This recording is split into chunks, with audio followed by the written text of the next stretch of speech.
എന്നെ തടസ്സപ്പെടുത്തിയ മുഖ്യമന്ത്രി സംസാരിക്കില്ല.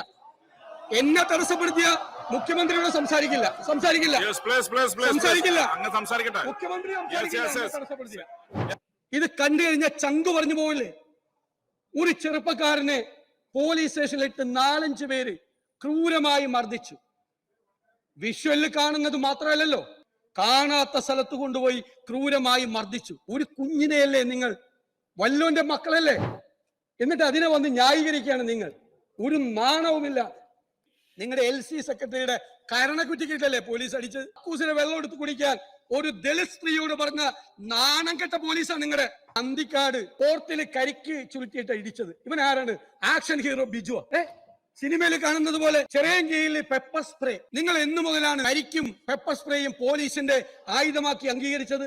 ഈ DYFI-കാരനെ പോലീസ് സ്റ്റേഷനിൽ വെച്ച് തല്ലിക്കൊന്ന കേസ് മുഖ്യമന്ത്രിക്ക് പരാതി കിട്ടിയിട്ടുണ്ടല്ലോ. ഇവിടെ മുഖ്യമന്ത്രിക്ക് പരാതി അയച്ചാന്ന് ചോദിച്ചു. ഇവിടെ DYFI-കാരനെ സ്റ്റേഷനിലിട്ട് തല്ലിക്കൊന്നിട്ട് നടപടിയെടുക്കാത്ത ഈ മുഖ്യമന്ത്രിയാണോ യൂത്ത് കോൺഗ്രസ് മണ്ഡലം പ്രസിഡന്റിന്റെ പരാതി കൊടുത്താൽ നടപടിയെടുക്കുന്നത്? ആണോ?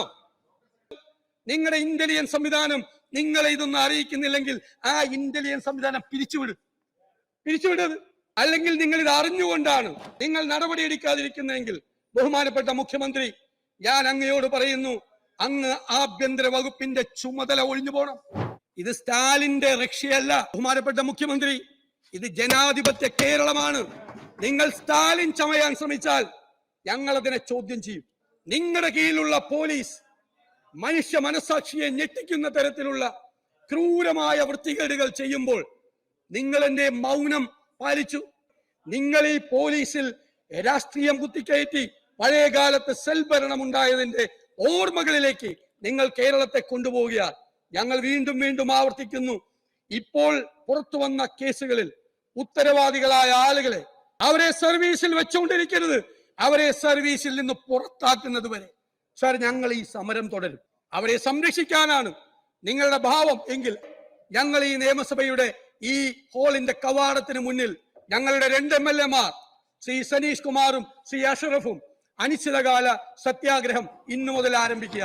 ഇതിനൊരു നടപടി എടുക്കുന്നത് വരെ വേണം. ഇതിനൊരു നടപടി ഉണ്ടാകുന്നത് വരെ ഞങ്ങൾ ഈ സമരവുമായി ഞങ്ങൾ മുന്നോട്ട് പോകും. നീണ്ടു നിൽക്കുന്ന പ്രഭാഷണത്തിനല്ല ഞങ്ങൾ കാത്തിരിക്കുന്നത്. ഞങ്ങൾക്ക് ആക്ഷൻ വേണം, നടപടി വേണം.